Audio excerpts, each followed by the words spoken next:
ہم اپنے ارد گرد بہت سارے لوگوں کو دیکھتے ہیں کہ وہ کبھی کوئی کم کوئی زیادہ مختلف مشکلات کا لوگ شکار ہوتے ہیں نا، تو ہم سوچتے ہیں کہ یہ مشکلات ہمارے پر کیوں آئی ہیں. تو اس کا اگر ہم حل دیکھیں، ہم وجہ تلاش کریں قرآن و حدیث سے، تو ہمیں ایک بڑی اہم آیت قرآن کے اندر ہی ملتی ہے. ما اصابک من حسنۃ فمن اللہ وما اصابک من سیئۃ فمن نفسک. اے انسان، تجھے جو بھی بھلائی ملے وہ اللہ کی طرف سے ہے، اور تجھے جو بھی تکلیف پہنچے وہ تیری اپنی طرف سے ہے.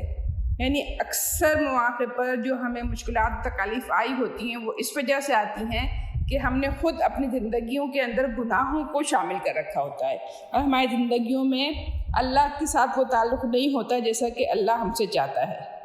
اور دوسری یہ کہ ہم اپنی زندگی کو کسی بھی مرحلے پر اگر مسائل میں گھرا ہوا پائیں تو یہ سوچ لیں کہ یہ ہمارے لیے اللہ کی طرف سے ایک امتحان ہے، اور لہذا دنیاوی خوشی کی خاطر اپنے دین کو چھوڑ کر زندگی میں ہزیمت نہ اٹھائیں. کیونکہ ایک حدیث سے ایک بات ہمیں پتہ چلتی ہے کہ مومن کو بیماری کے باعث تکلیف پہنچے، تکان ہو، پریشانی آئے، غم لاحق ہو، کوئی بھی تکلیف پہنچے، یہاں تک کہ کانٹا بھی چبھے، تو اللہ تعالیٰ اس کے کچھ گناہوں کو معاف کر دیتا ہے. پھر اسی طرح ہم دیکھتے ہیں کبھی کوئی شخص بہت زندگی میں گناہ، جیسے نماز بھی نہیں پڑھ رہا ہے، قرآن سے بھی کوئی تعلق نہیں ہے، اور بہت زیادہ بس گانے بجانے اس طرح کی چیزوں میں انسان انوالو ہے، تو کبھی کبھی ایسے شخص کو اللہ تعالیٰ اس لیے بھی مسائل میں مبتلا کر دیتا ہے کہ اس کے گناہ کم ہو. یہ بھی ایک حدیث سے واضح ہوتا ہے. اگر کوئی شخص بہت سے گناہوں کا ارتکاب کرتا ہے اور ان کو کفارہ ادا کرنے کے لیے اس کے پاس کوئی عمل نہیں ہوتا، تو اللہ تعالیٰ اسے کسی غم میں مبتلا کر دیتا ہے تاکہ اس کے گناہوں کا کفارہ ہو جائے. تو اب یہ اگر آپ تھوڑا سا غور کریں نا اپنی زندگی کے اوپر اور پھر اپنی زندگی کے مسائل کے اوپر، تو ہمیں خود بخود ان کی ریلیشن معلوم ہو جاتی ہے. اب یہ کہ اس کا ٹریٹمنٹ کیا ہے، یعنی ہم اپنی زندگی میں کس طریقے سے سکون، ذہنی سکون اور عافیت لے کر آئیں. تو اس کے دو حل ہیں.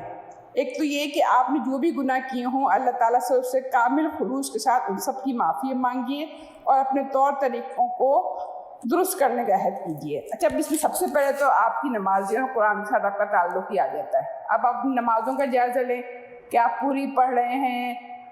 اگر آپ مرد ہیں تو آپ کیا واقعی مسجد میں جا کے پڑھ رہے ہیں. پھر تیسرے ایک ان نمازوں کے اندر کیا خشوع و خضوع پایا جاتا ہے، یعنی کیا واقعی آپ ایسی نماز پڑھتے ہیں جس میں آپ کو لگ رہا ہو کہ بس ابھی شاید میری زندگی کی آخری نماز ہو اور اب میں اللہ کے پاس پہنچ جاؤں.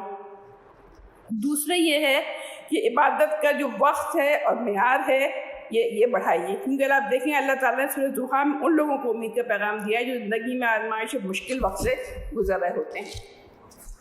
چنانچہ آخری جو بات اس میں آپ سے کہنا چاہوں گی کہ اللہ تعالیٰ کی طرف سے آزمائش کے دوران میں صبر کرنا سیکھیے اور زندگی کی مشکلات میں اپنا ایمان کھوئے بغیر جنت کے لیے کوشش کرتے رہیے.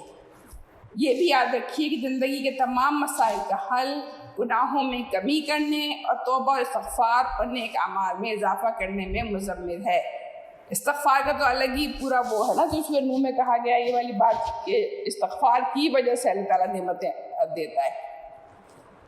پھر یہ کہ جب ذوق و شوق بڑھانے کی حاجت ہو تو اللہ تعالیٰ کا ذکر کرنا شروع کر دیں.